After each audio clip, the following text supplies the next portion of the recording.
Welcome to icon India. Icon India మీరు రాయబోతున్నటువంటి group 2 final ఎగ్జామ్స్కి సంబంధించి చాప్టర్ వైజ్ ఎగ్జామ్ సిరీస్ని అందించడం జరుగుతోంది. బిఫోర్ డే షెడ్యూల్తో ఈ చాప్టర్ వైజ్ ఎగ్జామ్ సిరీస్ని మీకు అందిస్తూ ఉన్నాం. చాప్టర్ వైజ్ ఎగ్జామ్ సిరీస్ ద్వారా మొత్తం 50 టెస్టులను మీరు రాయొచ్చు. ప్రతిరోజు 100 మార్కులతో 100 ప్రశ్నలకి సంబంధించి 4 పేపర్ల నుంచి జనరల్ స్టడీస్ పేపర్ 1, పేపర్ 2కి సంబంధించినటువంటి హిస్టరీ, పాలిటీ, సోషాలజీ, పేపర్ 3లో Indian economy, Telangana economy issues and challenges, paper 4లో తెలంగాణ మూమెంట్. సో ఇలా ఈ 4 పేపర్లకి సంబంధించి రోజు 100 ప్రశ్నలతో ఎగ్జామ్ సిరీస్ని కండక్ట్ చేస్తూ ఉన్నాం. ఈ ఎగ్జామ్ సిరీస్ మీకు కావాలి అని అనుకుంటే మీరు ఐకాన్ ఇండియా యాప్ ద్వారా రిజిస్టర్ చేసుకొని ఎగ్జామ్స్ని రాయవచ్చు.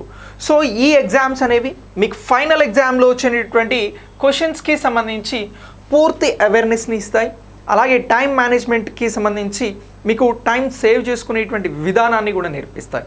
ఎందుకు అనంటే ఒక 50 టెస్టులని రెగ్యులర్గా రాయడం ద్వారా, ఎక్కువగా ప్రాక్టీస్ చేయడం ద్వారా పెద్ద పెద్ద క్వశ్చన్స్ని కూడా చాలా సులువుగా మనం అర్థం చేసుకొని ఇన్ టైంలో ప్రజెంటేషన్ చేయడానికి అవకాశం ఉంటుంది. సో ఇటీవల టీఎస్పీఎస్సీ కానీ ఏపీపీఎస్సీ కానీ నిర్వహిస్తున్నటువంటి పరీక్షలలో మనకు చాలా లాంగ్ సైజ్ క్వశ్చన్స్ అడగడం జరుగుతూ ఉంది. అందులో స్టేట్మెంట్ లెవెల్ అని, మ్యాచ్ ద ఫాలోయింగ్ అనే, ascending orders, descending orders. So direct క్వశ్చన్స్కి ప్రాధాన్యత అనేది బాగా తగ్గిపోయింది. సో ఇప్పుడు ఎక్కువ ప్రయారిటీ ఉన్నటువంటి క్వశ్చన్స్ ఈ టైప్లో, ఈ మోడల్స్లో రావడం జరుగుతూ ఉంది. సో ఇలాంటి విధానాలని ఫాలో అవుతూ మనం రెగ్యులర్ ఎగ్జామ్స్ని ఇస్తూ ఉన్నాం. ఎగ్జామ్స్ తీసుకోకపోతే మీరు సీరియస్ ఆస్పిరెంట్స్ అయితే వెంటనే ఎగ్జామ్స్ని తీసుకుని ప్రాక్టీస్ చేయండి. ఇక మనం ఇటీవల మనకున్నటువంటి ఏవైతే ఇంపార్టెంట్ ఇష్యూస్ ఉన్నాయో ఆ ఇంపార్టెంట్ ఇష్యూస్కి సంబంధించి కొన్ని క్వశ్చన్స్ గురించి డిస్కస్ చేద్దాం. ఇక్కడ ఒక క్వశ్చన్ తీసుకురావడం జరిగింది. G20కి సంబంధించినటువంటి దేశాలు ఏవైతే ఉంటాయో ఆ దేశాలు ప్రెసిడెన్సీని నిర్వహించడం జరుగుతూ ఉంటుంది. G20 సమావేశాలకి సంబంధించి ఎవ్రీ ఇయర్ ఒకరు. సో ఇలా మనం 2020 నుంచి 2023 వరకు G20 సమావేశాలకి సంబంధించినటువంటి అధ్యక్ష బాధ్యతలను ఏ దేశాలు నిర్వహించినాయి అనేది ఇక్కడ క్వశ్చన్ ఇవ్వడం జరిగింది. 2020 Indonesia, 2021 India, 2022 Japan, 2023 Saudi Arabia, అలాగే ఇటలీ అనేటువంటి ఆప్షన్స్ని ఇటు సైడ్ క్రియేట్ చేసినాం, ఇటు ఇయర్స్ని అడిగినాం. సో ఇప్పుడు దీనికి సరైనటువంటి ఆన్సర్ ఏమిటి అని అంటాం. అంటే ఇక్కడ ఏం తెలుసుకోవాల్సినటువంటి అవసరం ఉంటుంది సార్ అని అంటే మనకు G20కి సంబంధించి సమగ్రమైనటువంటి పట్టు ఉండాల్సిన అవసరం ఉంటుంది. జస్ట్ ఇది ఒక మోడల్ క్వశ్చన్. సో ఇలా G20కి సంబంధించి మనం తయారు చేయాలనుకుంటే 100 క్వశ్చన్ల పైన తయారు చేయవచ్చు. సో అవి ఎలా ఏంటి అనేది ఇప్పుడు డిస్కస్ చేద్దాం. ఒకసారి దీనికి మీరు ఆన్సర్ చేసే ప్రయత్నం చేయండి. మీ ఆన్సర్ని కమెంట్ బాక్స్లో పోస్ట్ చేయండి. ఇక నెక్స్ట్ G20 అధ్యక్షులను జతపరచండి. లేదు అని అంటే G20కి ప్రెసిడెన్సీని ఇచ్చినటువంటి కంట్రీస్ని గుర్తించండి అనేటువంటిది ఇక్కడ క్వశ్చన్. సో ఇప్పుడు ఇయర్స్, ఏ ఇయర్లో ఎవరు G20కి అధ్యక్షత వహించారు అనేది మనం ఆన్సర్ చేయాల్సి ఉంటుంది. అయితే ఈ క్వశ్చన్కి ప్రయారిటీ ఉందా సరే అంటే 100% ఉంది. ఎందుకు అనంటే G20కి ఈ 2023లో అధ్యక్షత బాధ్యతలను వహిస్తున్నటువంటిది భారత్. ఇందులో 2023కి అధ్యక్షత బాధ్యతలను భారత్ వహిస్తుంది అని అంటున్నాం. అంటే ఒక ఆప్షన్ నేనే చెప్పిన. ఇక్కడ చూడండి, ఒకటే క్వశ్చన్లో ఒక 5 క్వశ్చన్లు లేదా 4 క్వశ్చన్లు అడగడం జరిగింది. అంటే ఇంతకుముందు ఎగ్జామ్లలో, ప్రీవియస్గా జరిగినటువంటి ఎగ్జామ్లలో మనకి క్వశ్చన్స్ 2020 ఎక్కడ జరిగింది, లేదంటే 2021 ఎక్కడ జరిగింది, 19 ఎక్కడ జరిగింది, లేకపోతే మొదటి సమావేశం ఎక్కడ జరిగింది అని అడగడానికి అవకాశం ఉంటుంది. కానీ మ్యాక్సిమం ఇప్పుడు ఈ క్వశ్చన్స్ ఈ రేంజ్లో, ఇంతకు మించిన రేంజ్లో అడుగుతూ ఉన్నారు. సో కాబట్టి ఒకసారి ఈ క్వశ్చన్కి ఆన్సర్ చేసే ప్రయత్నం చేద్దాం. సరే, ఇప్పుడు G20కి సంబంధించి 2020లో అధ్యక్షత వహించిన దేశం ఏమిటి అని అంటే మనం 2020కి సంబంధించినటువంటి దేశం గురించి మాట్లాడితే 2020లో అధ్యక్షత వహించింది సౌదీ అరేబియా అని అంటున్నామండి. సో ఏ దేశం అధ్యక్షత వహించింది అని అంటున్నాం? Saudi Arabia. సో అంతకుముందు 2019లో ఏ దేశం అధ్యక్షత వహించింది అని అంటే జపాన్ అధ్యక్షత వహించడం జరిగింది. ఎప్పుడు అని అంటున్నాం? 2019లో జపాన్ అధ్యక్షత వహించడం జరిగింది. ఇలా జపాన్ అధ్యక్షత వహించిన తర్వాత నెక్స్ట్ దేశంగా G20కి, గ్రూప్ ఆఫ్ 20కి అధ్యక్షత వహించినటువంటి దేశం మనం ఇక్కడ సౌదీ అరేబియా అని అంటున్నాం. ఇక నెక్స్ట్ సౌదీ అరేబియా తర్వాత 2021లో అధ్యక్షత వహించిన దేశం ఏంటి అని అంటే మనం ఇక్కడ సౌదీ అరేబియా ఎలిమినేట్ చేసినాం కాబట్టి ఇక్కడ ఆన్సర్ తీసుకున్నాం కాబట్టి రిమైనింగ్ మనకి ఇండోనేషియా, అలాగే ఇటలీ, ఇండియా ఉంది. ఇండియా 2023లో యాడ్ చేస్తున్నాం. ఒకసారి చూడండి, ఇగో 2023 ఇండియా అని అంటున్నాం. ఇక 2021లో అధ్యక్షత వహించింది ఎవరు అని అంటే ఇగో సెకండ్ ఈలో ఉన్నటువంటి ఇటలీ అధ్యక్షత వహించడం జరిగింది.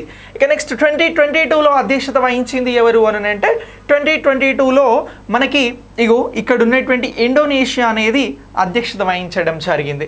సో ఇలా ఇప్పుడు మనకి 4కి ఆన్సర్స్ అనేవి వచ్చినాయి. అంటే ఇక్కడ ఈ క్వశ్చన్స్కి ఆన్సర్ చేయాలి అని అంటే నీకు మినిమం 2020 నుంచి 2023 వరకు G20కి ఎవరు అధ్యక్షత వహించారు అనేటువంటి కాన్సెప్ట్ మీద పట్టుండాలి. సో దాని లేదు అని అంటే క్వశ్చన్ ఇలా కాకుండా ఇంకా వేరే విధంగా కూడా అడగడానికి అవకాశం ఉంటుంది. అది కూడా ఒకసారి డిస్కస్ చేద్దాం. 2020కి సంబంధించి మనం DEAB అని చెప్పేసి అన్నామండి. ఇగో DEAB అని అంటున్నాం. Option 2 is the right answer. ఓకేనా? ఇక ఇలా ఈ క్వశ్చన్కి ఆన్సర్ అనేది చేసినాం. సరే, ఇంకా క్వశ్చన్స్ ఎలా అడగడానికి అవకాశం ఉంటుంది అని అంటే G20 ఎప్పుడు స్థాపించబడింది, G20కి సంబంధించినటువంటి మొదటి సమావేశం ఎప్పుడు నిర్వహించారు, ప్రధాన నేతల సమావేశము అనేది ఇక్కడ మనం ఐడెంటిఫై చేయాల్సి ఉంటుంది. సో ఈ పాయింట్ ఆఫ్ వ్యూలో క్వశ్చన్ అడగడానికి అవకాశం ఉంటుంది. దాని ఇలాంటి క్వశ్చన్స్ తీసుకున్నప్పుడు మొదటి సమావేశాలు ఎక్కడ జరిగినాయి, సంవత్సరంలో ఎన్నిసార్లు జరిగినాయి అనేది అడగడానికి అవకాశం ఉంటుంది. G20కి సంబంధించిన సభ్య దేశాలని గురించి గుర్తించండి అని అడగడానికి అవకాశం ఉంటుంది. దాని లేకపోతే 2023లో G20కి భారత్ అనేది అధ్యక్షత బాధ్యతలను నిర్వహిస్తూ ఉంది.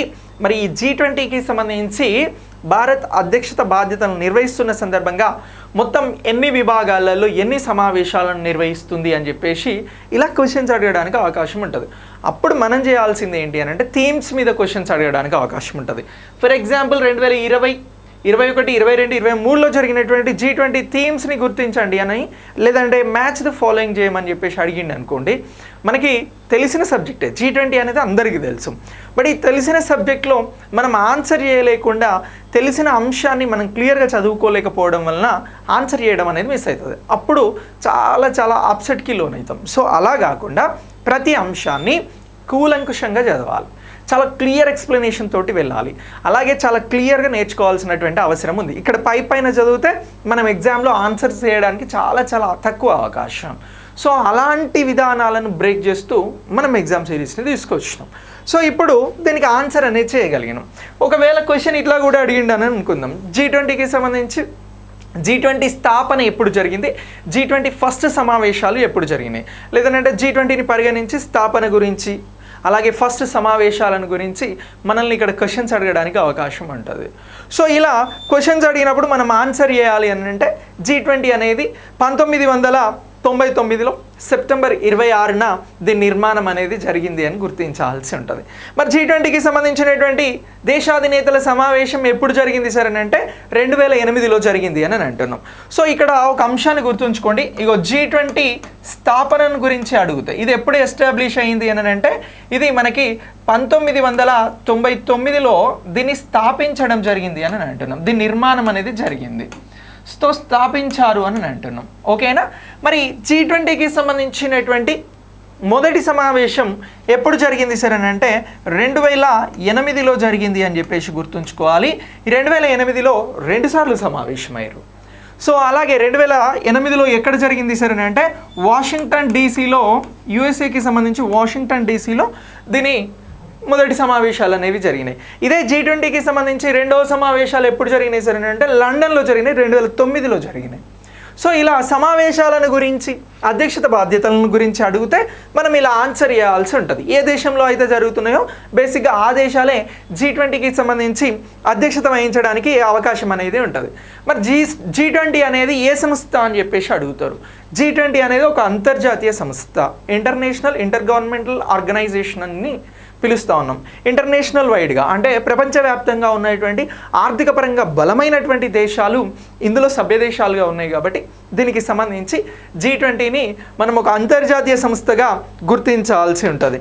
సో ఇలా G20కి సంబంధించి సభ్య దేశాలు ఏంటి అని అంటే 20 అంటేనే 20లో సభ్య దేశాలు వచ్చి 19, ఒకటి వచ్చి ఏమిటి అని అంటే యూరోపియన్ యూనియన్ అని చెప్పేసి గుర్తించాల్సి ఉంటుంది.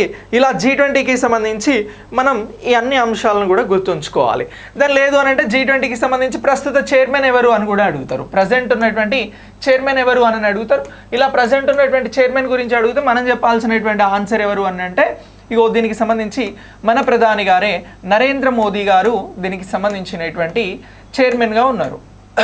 సో ఇక్కడ దేశాలకి సంబంధించి అధ్యక్షత బాధ్యతలు నిర్వహించేదేమో ఇండియాలో ప్రధానాధినేతగా ఎవరున్నారు అని అంటే మోదీ గారు ఉన్నారు. కాబట్టి మోదీ గారిని ఇక్కడ ఏమని అంటున్నాము అని అంటే మనం చైర్మన్గా అంటున్నాం. అలా ఈ G20కి సంబంధించి 2023 చైర్మన్గా ఎవరు ఉంటారు అని అంటే మన దేశాధినేతగా ఉన్నటువంటి ప్రధానిగా ఉన్నటువంటి నరేంద్ర మోదీ గారు ఉంటారు అనేటువంటి అంశాన్ని ఇక్కడ మనం గుర్తించాల్సి ఉంటుంది. సో ఇలా G20కి సంబంధించినటువంటి అంశాలను గురించి ఏ విధంగానైనా ప్రశ్న అడుగుతాడు. బట్ ఏ విధంగా అడిగినా మనం దీనికి సంబంధించి ఆన్సర్ అనేది చేయాల్సి ఉంటుంది. ఓకేనా. G20 ఎందుకు ఏర్పడింది సార్ 1999లో అని అంటే 1999లో ఏర్పడడానికి అంతకుముందు వచ్చినటువంటి ఆర్థిక సంక్షోభము అని అంటున్నాం. సో మరి అలా మళ్ళీ 2008లో ఆర్థిక సంక్షోభం అనేది మొదలైనప్పుడు అప్పుడు మళ్ళీ G20 అనేది తక్షణమే సమావేశాలను ఏర్పాటు చేసి సో ఎవ్రీ ఇయర్ G20 అనేది ఇలా సమావేశాలను నిర్వహిస్తూ వెళ్తూ ఉంది.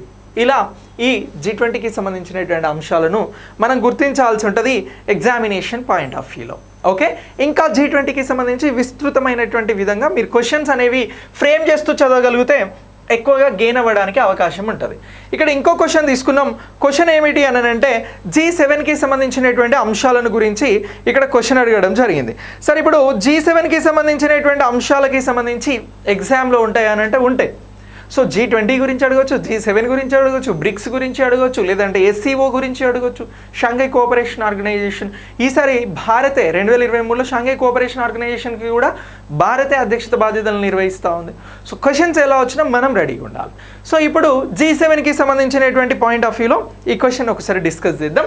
ఇక్కడ చూడండి, G7 గురించి పరిగణించండి అనేది క్వశ్చన్. సో ఇప్పుడు భారత్ ఇందులో సభ్య దేశం. భారత ప్రధాని మోదీ ఈ గ్రూప్ సమావేశాలకి ఇటీవల హాజరయ్యారు. G747 సమిట్ అనేది జర్మనీలో జరిగింది అని ఒక 3 స్టేట్మెంట్లను ఇచ్చినాం. ఈ ఇచ్చినటువంటి స్టేట్మెంట్లలో పై వాటిలో సరైన వాటిని గుర్తించండి అని అంటున్నాం. ఏ మాత్రమే, బి మాత్రమే, ఏ మరియు సి మాత్రమే, బి మరియు సి మాత్రమే అని చెప్పేసి ఇక్కడ మనం స్టేట్మెంట్స్ని ఇవ్వడం జరిగింది, అంటే ఆప్షన్స్ని ఇవ్వడం జరిగింది. ఇచ్చినటువంటి ఆప్షన్లో సరైనటువంటి ఆన్సర్ ఏమిటి అనేది మనం ఇక్కడ గుర్తించాల్సి ఉంటుంది. సో ఇప్పుడు G7కి సంబంధించి G7 మనం G20 గురించి అయితే ఎలా అయితే చదవాలి, ఎలా అయితే నేర్చుకోవాలి అని మాట్లాడుతూ ఉన్నామో అలానే G7 మీద కూడా పట్టు ఉండాలి. ఎందుకు అని అంటే ఈ సమావేశాలకి మోదీ గారు హాజరవుతూ ఉన్నారు. మోదీ గారిని ఇన్వైట్ చేయడం జరుగుతూ ఉంది. ఇటీవల భారత్ అనేది టాప్ 5 ఆర్థిక వ్యవస్థలలో భారత్ అనేది ఒక ఆర్థిక వ్యవస్థగా ఎదిగింది. సో దీనికి సంబంధించి మనకు క్వశ్చన్స్ అనేవి రావడానికి అవకాశం ఉంటుంది ఈ పాయింట్ ఆఫ్ వ్యూలో కూడా. ఒకసారి ఈ క్వశ్చన్కి మీరు ఆన్సర్ చేసే ప్రయత్నం చేయండి. G7 గురించి ఇక్కడ క్వశ్చన్ అడగడం జరిగింది. ఈ క్వశ్చన్కి సంబంధించి ఇచ్చినటువంటి స్టేట్మెంట్స్ని గురించి ఒకసారి డిస్కస్ చేద్దాం. సరే ఇగో భారత్ ఇందులో సభ్యదేశము అని అన్నాం. లేదండి, భారత్ అనేది G7లో సభ్యదేశంగా లేదు. సో భారత్ అనేది G7లో సభ్యదేశంగా లేదు. మరి మోదీ గారు ఎందుకు హాజరవుతున్నారు సార్? దేశ ప్రధాని మోదీ గారిని ఎందుకు ఈ సమావేశాలకు ఇన్వైట్ చేస్తున్నారు అని అంటే జస్ట్ గెస్ట్గా, హానరబుల్ గెస్ట్గా మోదీ గారిని ఇన్వైట్ చేయడం జరుగుతూ ఉంది. అలా భారత్ అనేది ఇగో ఇందులో సభ్యదేశంగా లేదు. ఇప్పుడు ఇది మనం ఐడెంటిఫై చేయగలిగిన మీ స్టేట్మెంట్. ఇక రెండో స్టేట్మెంట్ని ఒకసారి చూడండి, బి అనే స్టేట్మెంట్ని. ఇగో భారత ప్రధాని మోదీ ఈ గ్రూప్ సమావేశాలకు ఇటీవల హాజరయ్యారు. ఇది రైట్. సో ఈ స్టేట్మెంట్ అనేది రైట్. ఇటీవల జపాన్లో జరిగినటువంటి సమావేశానికి మోదీ గారు హాజరు కావడం జరిగింది G7కి సంబంధించి. ఇంకొక స్టేట్మెంట్ చూడండి, G7 47వ సమిట్ జర్మనీలో జరిగింది. ఇప్పుడు ఈ స్టేట్మెంట్ని కూడా మనం ఐడెంటిఫై చేయగలగాలి. సార్ G7కి సంబంధించినటువంటి గ్రూప్ ఆఫ్ 7కి సంబంధించినటువంటి స్టేట్మెంట్ పాయింట్ ఆఫ్ వ్యూలో G7 47వ సమిట్ ఎక్కడ జరిగింది అనేది ఇక్కడ క్వశ్చన్. సో దీనికి సంబంధించి జర్మనీలో జరిగింది అని అన్నాం. సో G7కి సంబంధించి ఇగో 47వ సమిట్ అనేది జర్మనీలో జరిగింది అనేది రాంగ్ అండి. జర్మనీలో జరగలేదు. 47వ స్టేట్మెంట్ అనేది మనకి యునైటెడ్ కింగ్డమ్లో జరుగుతుంది. అలాగే 48వ సమిట్ అనేది జర్మనీలో జరుగుతుంది. ఎక్కడ అని అంటున్నాం? జర్మనీలో జరుగుతుంది. ఓకేనా. సో ఇలా ఇగో ఈ జర్మనీకి సంబంధించిన అంశాన్ని గుర్తుంచుకోవాలి. 48వ సమిట్కి మోదీ గారు వెళ్ళిళ్ళు కాబట్టి ఇక్కడ 47వ సమిట్ జర్మనీలో జరిగింది అని అన్నాం. ఇది తప్పు స్టేట్మెంట్. సరే ఇప్పుడు 49వ స్టేట్మెంట్ ఇటీవల ఇక్కడ జరిగింది అని అంటే జపాన్లో జరిగింది. ఇగో దీనికి కూడా మోడీ గారు హాజరైనారు అని అంటున్నాం. ఇక నెక్స్ట్ 50వది ఎక్కడ జరగబోతుంది సార్ అని అంటే 50వది వచ్చి మనకి కెనడాలో జరగబోతుందండి. ఎక్కడ జరగబోతుంది? నెక్స్ట్ ఇయర్ ఉంటుంది ఇది. ఇగో 55 వచ్చి కెనడాలో జరగబోతా ఉంది. ఇక నెక్స్ట్ 46వ G7 అనేది 46వ మీటింగ్ అనేది యునైటెడ్ స్టేట్స్ ఆఫ్ అమెరికాలో జరగాలి, కానీ ట్రంప్ గారు దీన్ని క్యాన్సిల్ చేయడం జరిగింది G7కి సంబంధించి. ఒకవేళ క్వశ్చన్ ఇట్లా కూడా అడగవచ్చు, G7కి సంబంధించినటువంటి 46వ సమావేశాన్ని క్యాన్సిల్ చేసింది ఏ దేశము అని అంటే USA అని చెప్పాలి, United states of America. So ఇలా 46వ సమావేశం, 47వ సమావేశం, 48వ సమావేశం, 49, 50 సమావేశాల వరకు G7కి సంబంధించిన సమాచారం అనేది మన దగ్గర ఉంది. మనం ఇలా చదువుతున్నామా లేదా అనేది ఒకసారి అనాలిసిస్ చేసుకోండి. చదివితే పర్లేదు, చదవకపోతే ఇలా చదవాల్సిన అవసరం ఉంది అని అంటున్నాం. సో ఇలా ఇగో ఇక్కడ మరి ఏమడిగిరు, పై వాటిలో సరైనవి గుర్తించండి అని అన్నారు. సరైనవి ఏమున్నాయి ఇందులో అని అంటే ఇగో ఇది మాత్రమే, అంటే భారత ప్రధాని మోదీ గారి సమావేశాలకు ఇటీవల హాజరయ్యారు. బి మాత్రమే అని అంటున్నాం. సో ఇక్కడ బి మాత్రమే అని అంటున్నాం కాబట్టి ఆన్సర్ వచ్చి 2 అండి, బి మాత్రమే ఉంది. సో ఇలా ఇగో దీనికి మనం ఆన్సర్ అనేది చేయడం జరిగింది. సో ఈ G7కి సంబంధించినటువంటి సభ్య దేశాల పాయింట్ ఆఫ్ వ్యూలో కూడా క్వశ్చన్ అడగవచ్చు. G7లో ఉన్నటువంటి దేశాలను గుర్తించండి అని చెప్పేసి అడుగుతారు. సార్ G7లో ఉన్నటువంటి దేశాలు అని అంటే ఏవైతే మనం అభివృద్ధి చెందిన దేశాలు, డెవలప్డ్ కంట్రీస్ అని మాట్లాడతామో అవి ఇందులో సభ్య దేశాలుగా ఉన్నాయి. 1 Canada, 2 France, 3 Germany, 4 Japan, 5 UK, 6 USA, 7 ఏమని అంటున్నాము అని అంటే EU ఉంది, అలాగే దీనికి సంబంధించి రష్యా కూడా ఉంటాయి. సో ఇలా ఇగో వీటిని మనం G7కి సంబంధించినటువంటి సభ్య దేశాలుగా గుర్తించడం జరుగుతూ ఉంది. సార్ మరి ఈ G7 అనేది ఎప్పుడు ఏర్పాటైంది సార్ అని అడుగుతారు. G7 అనేది 1973లో ఏర్పాటైంది. పారిశ్రామికంగా ముందున్నటువంటి దేశాలు ఏవైతే ఉన్నాయో ఇవి చమురు సంక్షోభానికి సంబంధించి దానికంటే ముందు 1973లో ఇగో ఈ G7 అనేటువంటి కూటమిని ఏర్పాటు చేయడం జరిగింది. 1973 మార్చి 25న దీని నిర్మాణం జరిగింది. ఒకవేళ G7 గురించి అడిగితే దీని నిర్మాణం స్ట్రక్చర్ గురించి అడిగితే ఒక 2 అంశాలను గుర్తుంచుకోండి.